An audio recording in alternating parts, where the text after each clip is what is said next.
প্রস্তুত হন। বাংলাদেশের আহলে সুন্নাত ওয়াল জামাতের সাংগঠনিক সম্পাদক, বাংলার কোটি কোটি সুন্নি মুসলমানের হৃদয়ের স্পন্দন আল্লামা তাহিরির বিরুদ্ধে এই মাত্র খবর আসছে আবার মামলা করেছে এই দেশের জঙ্গি গোষ্ঠীরা। তাদেরকে বলি 24 ঘন্টার ভিতরে এই মামলা যদি প্রত্যাহার করে না হয়, আগামীকাল থেকে সারা বাংলাদেশে আগুন জ্বলবে, আগুন জ্বলবে। সুন্নিদেরকে কেহাইও না, সুন্নিদেরকে মাঠে নামাইও না। আগামীকাল থেকে আবার আগুন জ্বলবে বাংলাদেশে।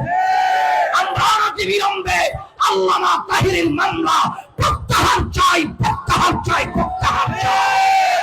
এই তাহিরের মামলা প্রত্যাহারের জন্য রাজপথে কে কে রক্ত দিতে পারবা হাত তুলে দেখা।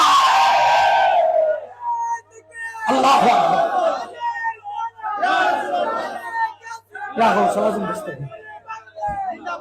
শুধু আমার ভাই তাহেরি নয়, সুন্নি জামাতের কোন ভাইয়ের বিরুদ্ধে আঙ্গুল উঠাইলে ওই আঙ্গুল ভেঙে দিতে হবে। সুন্নিরা আর করে বসে থাকবে না। এই কওমের অংশ, এই জালিমের গোষ্ঠীরা আমাদের ধৈর্যের দেয়াল ভেঙে দিয়েছে। এরা আমাদের জস্তে জুলুসে হামলা করেছে, ব্রাহ্মণবাড়িয়ায় আগ্নেয়াস্ত্র এবং দেশীয় অস্ত্র নিয়ে মিছিল করেছে। সুন্নিদেরকে বারবার আঘাত করা হচ্ছে, বারবার আঘাত করা হচ্ছে। আমরা সব সময় প্রশাসনের প্রতি শ্রদ্ধা রেখে কথা বলি, প্রশাসনকে সম্মান জানাই, আইনের প্রতি শ্রদ্ধা রাখি, কিন্তু আমাদের এই কথাগুলি তাদের কাছে কেমন জানি দুর্বলতা মনে হয়। এটা দুর্বলতা মনে হয়, এটা দুর্বলতা নয়, এটা সুন্নিদের সরলতা। সরলতাকে যদি কেউ ভুলে দুর্বলতা ভেবে নেয়, তার কপালে দুঃখ আসবে। আফসোস লাগে, আফসোস লাগে কোন দেশে আমরা বসবাস করি। প্রতিনিয়ত সুন্নি আলেম ওলামাকে মামলা দেওয়া হচ্ছে, সুন্নিদেরকে পথে পথে বাধা দেওয়া হচ্ছে। কি প্রয়োজন এখানে এগুলা? এখানে সুন্নিরা প্রস্তাব করে দিলে বাতালের গোষ্ঠী দুটা খুঁজে পাওয়া যাবে? বলেন না, খুঁজে পাওয়া যাবে? আমরা কি তোমাদের মাদ্রাসায় হামলা করতে গেছি? তোমাদের তাবলিগ জামাতের ইসলামায় হামলা করতে গেছি? তোমাদের কোন অনুষ্ঠানে বাধা দিতে গেছি?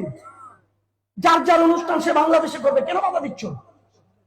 তার মানে তোমরা জঙ্গি, সেটা প্রমাণ করছো। তার মানে তোমরা সুন্নিদের সাথে এই ধরনের বেয়াদবিমূলক আচরণ দিয়ে দেশটা অশান্তি করতে চাচ্ছ। সম্ভব না, সম্ভব না। আপনারা প্রস্তুত থাকেন। আগামীকালকে বিকাল 3টায় চট্টগ্রাম প্রেস ক্লাবে যাবেন সব। আগামীকাল বিকাল 3টায় চট্টগ্রাম প্রেস ক্লাবে আহলে সুন্নাত ওয়াল জামাতের মানববন্ধন এবং সাংবাদিক সম্মেলন আছে। সবাইকে দাওয়াত দিচ্ছি। ইমান যদি যাররা পরিমাণ থাকে, আগামীকাল দলে দলে সবাই চট্টগ্রাম প্রেস ক্লাবে চলে যাবে। পারবেন তো ইনশাআল্লাহ? পারবেন তো ইনশাআল্লাহ? আল্লাহ আমাদেরকে কবুল করুক, আমিন।